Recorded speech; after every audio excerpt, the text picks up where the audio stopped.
What's going on, guys? My name is BasedOnImpulse and welcome back to the channel. Today we're going to be taking a look at the Crown of Sorrow raid and how to complete all 3 challenges to help you get the Shadow title.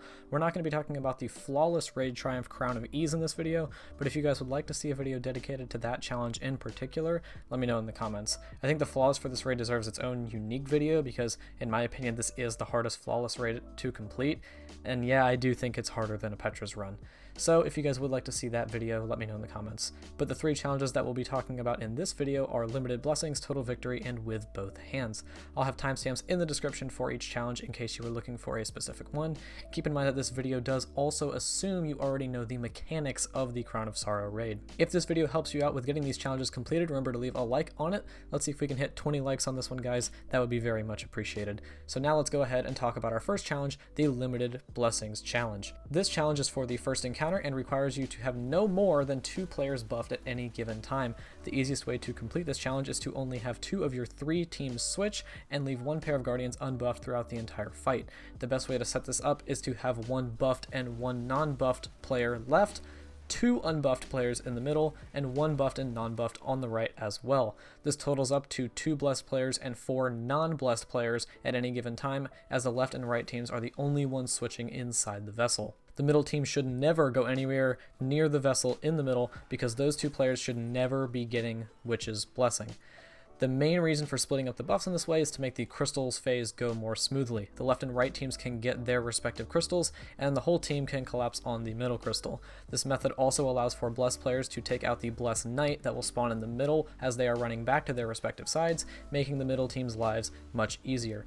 Killing enemies can get a little hectic if your blessed players fall behind though, so to mitigate this as much as you can, non-blessed players need to kill their enemies quickly and stay out of the blessed players' way. Blessed players need to kill tougher enemies like ogres or knights as quickly as they can so they don't tear through the non-blessed players. I'd recommend having your blessed players run Nova Bomb, Thunder Crash, or Golden Gun with Celestial Nighthawk, as well as high burst damage weapons like Izanagi's Burden to help quickly dispose of the blessed ogres. There is no challenge in the jumping puzzle area, so the Total Victory challenge is what we will be talking about next. This is the challenge for the Galron's Deception encounter and requires you to kill the Deception after breaking his shield 5 times. This only counts if you break the shield exactly 5 times, no more, no less. This is a very easy challenge to complete if you utilize the Anarchy shield break technique for this encounter. If you don't have Anarchy yet, don't sweat it. I did make a video about the easiest way to farm for it during Moments of Triumph, which you can check out by clicking the card on the screen right now. 1 person on the team needs to run Anarchy, only 1, and the rest should be running swords, obviously Falling Guillotine being the top pick.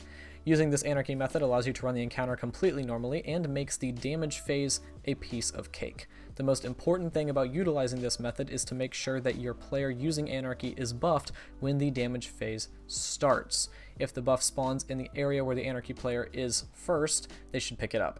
If they are in the area that will be the second team to receive the buff, their teammate should get the buff from the first team so that the player with Anarchy can get buffed when the buff is given to the last team. And if the Anarchy player is in the final room with the Deception, they should be the one to get the buff from the second team before damage phase starts. I know that was a lot of word vomit, so I'm going to put a visual on screen to make it a little bit easier to understand.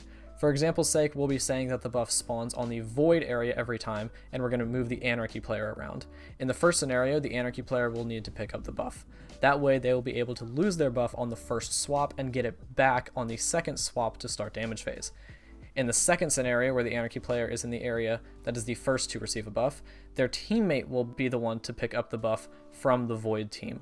This will allow the Anarchy player to receive the buff when both the Void and Stairs teams buff the Dogs team. In the final scenario, where the Anarchy player is babysitting on Dogs, they will need to be the one to get the buff from the Void and Stairs team to start the damage phase. So at this point, everyone is set up with buffs and is ready to do damage. The Anarchy player needs to get decently far away from the Deception before the other players proceed to break the shield. If the Anarchy player is too close, they will lose their buff, and this method won't work. Remember that this initial break to start the damage phase does count as one of your 5 shield breaks towards the challenge. So once the shield is broken, the Anarchy player needs to shoot 2 Anarchy nades onto the Deception. This does continuous damage for 10 seconds and counts as blessed melee damage. The Anarchy player needs to make sure to keep nades on him as often as possible. There should never be a point during damage phase where there are not 2 Anarchies on the Deception. You'll then want the 5 sword players to use whatever they have for damage, but do not place a bubble. A bubble can block the anarchy shots from hitting the deception and mess with the damage phase. I guess you can place one if you absolutely want to, but make sure you place it far enough away from the deception that it's not going to cause any problems for the anarchy player. Whenever the deception puts his shield back up, the players damaging just need to melee the deception and his shield should break, since the anarchy is doing the damage of a blessed player, and none of the players damaging should have a buff anymore after that first shield break. Make sure to wait to break the shield exactly 5 times before killing the deception, because doing it in any more or less will count as a failed challenge. 4 doesn't count, 6 doesn't count, nothing counts except for 5 breaks. Finally, let's talk about the With Both Hands challenge. This is the challenge for the Galron boss encounter and allows for each player to only shoot hands once during a damage phase throughout the entire fight. This does not apply to when there are 3 Galrons around the room and everyone has to shoot hands. This only applies to the hands during DPS phases. The strategy for this encounter depends on your team's ability to one-phase the boss. If your team can reliably one-phase the boss, give each team a designated set of hands to shoot. The easiest way to assign this is based on where the boss is, so you're not really going to be able to do this before you start the encounter. Just a quick editor's note here, I forgot to mention that you can see which Galron in the room will be where you have to go for damage before you progress further into the encounter. This works for anyone using Recluse, and all you have to do is aim and look at all 3 Galrons around the room. Whichever one does not have a glowing outline is the one where you will do DPS.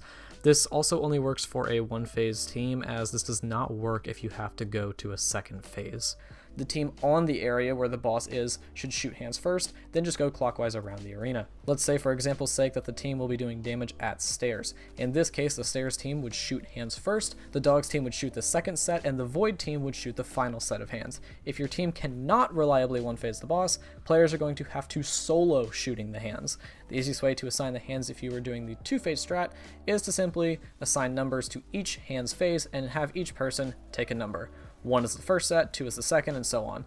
The 4th, 5th, and 6th hand phases will all be during the second phase of damage, so those players don't even need to worry about hands during the first DPS phase. The easiest way to take down the hands solo is with either Mountaintop or a Sniper. The sooner you shoot the hands as they start to glow, the easier they will be to take down. So just kill the boss depending on your strategy, and put a check mark next to that for your shadow title. And that, guys, is how to complete every single challenge in the Crown of Sorrow raid. Again, if you would like to see a video on the flawless Crown of Ease triumph, let me know that in the comment section down below. If you enjoyed, a like rating would be greatly appreciated. Again, if we could hit 20 likes in this video, that would be phenomenal. I post a lot of Destiny guides, tutorials, all that great kind of stuff. I'm trying to keep a consistent upload schedule of uploading Sunday, Tuesday, and Friday at 1 p.m. Eastern every week. Remember to share this video with your friends, as that really does help me grow more than anything. Sharing with your friends on Twitter, sharing it with your friends in Discord, whatever you got to do. If you know somebody who would find this video helpful, please go ahead and send it to them. That will really help me grow the channel, and I would greatly appreciate it